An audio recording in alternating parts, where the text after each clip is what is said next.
बंधन हमारे संसार की चीजों से नहीं बल्कि अपने मन से होता है हमें।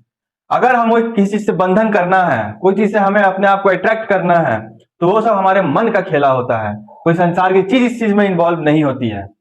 तो स्वागत करते हैं आप सभी का हमारे चैनल संस्कृति एवं भक्ति में। सबसे पहले आप सभी को जय श्री राम। कैसे हैं आप सभी? आशा है आप लोग खूब बढ़िया होंगे, स्वस्थ होंगे। आज के वीडियो में हम लोग एक वेदांत के बारे में समझेंगे, बंधन के बारे में समझेंगे कि बंधन संसार की चीजों से नहीं बल्कि हमारे मन की वजह से होता है। कोई भी जगह, कोई एक परिस्थिति में भी बंधन जहां आता है वहां हमारा मन जरूर काम करता है, वहां कोई संसार की चीजें नहीं मौजूद होती। तो आज की वीडियो में आज हम लोग यही जानेंगे। बिना देरी किए शुरू करते वीडियो को। अगर आप हमारे चैनल पर नए हैं तो चैनल को सब्सक्राइब जरूर कर दीजिएगा और वीडियो को लाइक शेयर कर दीजिएगा। कमेंट में एक बार जय श्री राम जरूर लिख दीजिएगा। बिना देरी किए शुरू करते हैं। एक बार की बात है, किसी दूर गांव से एक यात्री सफर करता हुआ अपने मंजिल की ओर जा रहा था।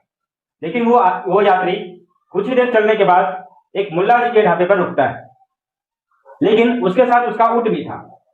अब जैसे ही वो ढाबे पर पहुंचता है तो वो ऊंट को बैठाना चाहता था, लेकिन ऊंट बैठ नहीं रहा था क्योंकि वो रस्सी भूल आया था। तो मुल्ला जी ने कहा कि उसे नकली रस्सी से बांध दो। नकली रस्सी का मतलब है उसे महसूस होना चाहिए कि मैं उसे बांध रहा हूं और खुट्टे पे लगा रहा हूं। वो वैसे ही किए। वो ऊंट जो है रात भर रह गया। फिर सुबह भी वो वैसे ही किया, जैसे ही रस्सी खोले ऊंट खड़ा हो गया। ऊंट मान जाता है। सुबह उठने पर भी जब वो नकली रस्सी खोलता है तो उसे उठाने पर भी ऊंट खड़ा हो जाता है। लेकिन मुल्ला जी उसे समझाते हैं कि ऊंट वैसे नहीं, ऊंट का मन वैसा बैठा हुआ था, इसलिए वो रात भर बैठा रह गया। तो जैसा आप सभी ने अभी सुना ऊंट की कहानी, ऐसे ही एक है राजा की कहानी। राजा एक सुंदरी नाम की लड़की के मुंह में फंस जाता है। मतलब वो उसे प्यार मोहब्बत जो बोलते हैं राजा करने लगता है और उसकी शादी भी हो जाती है उस लड़की से अगले जन्म में। और राजा जो था, लेकिन उससे पहले राजा जो था वो उस सुंदरी लड़की के चक्कर में पूरी तरह से उसके बंधन में बंध जाता है, पूरी तरह से बंध जाता है। लेकिन एक समय में, एक कुछ समय के बाद उस लड़की का मौत हो जाता है, देहांत हो जाता है। और राजा अफसोस में रहता है कि जो लड़की है वो पुनः जन्म करके जरूर आएगी राजा के पास फिर से। लेकिन राजा का इस बंधन का जो माया था ना, बहुत ज्यादा आगे तक बढ़ चुका था। लड़की का अगला जन्म भी हुआ लेकिन अलग रूप में, और उसने एक अलग लड़की, अलग लड़का से, अलग राजा से उसने शादी भी किया।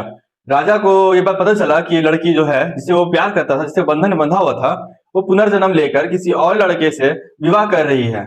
तो राजा वहां पूरी तरह से बिखर जाता है। और उसी समय राजा सोचता है कि मैं क्यों बंधन में बंधा, क्यों मैं किसी के लोभ में फंसा। ये जो मेरा बंधन था ये मेरा मन का भ्रम रहा है, सिर्फ ये असलियत में रहा नहीं है कुछ भी चीज। तो वही राजा को मन में सिखा देता है कि बंधन खाली हमारे मन का भ्रम होता है।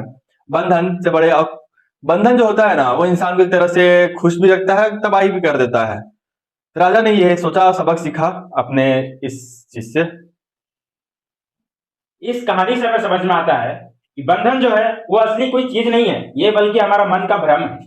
ठीक वैसे ही जैसे ऊंट को बिना रस्सी और खुट्टों के बिना ही बांध दिया गया था, फिर भी वो तो रात भर रह गया था, और सुबह जब उसे खोला गया तो फिर वैसे ही उठा जैसे रस्सी कोई खोलता है और सुबह कोई जानवर उठता है। ठीक वैसे ही वो ऊंट उठा। तो वो ऊंट बंधन में नहीं बंधा हुआ था, वो उसका मन बंधा हुआ था।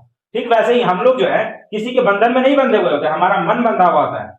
इसीलिए हम अगर अपने मन पे विजय प्राप्त कर ले, हम अपने मन को समझ ले, अपने मन पर कंट्रोल कर ले, तो ये जो सारा बंधन का खेल है वो सारा भ्रम है। आपने इस स्टोरी से क्या समझा वो हमें कमेंट करके जरूर बताएं।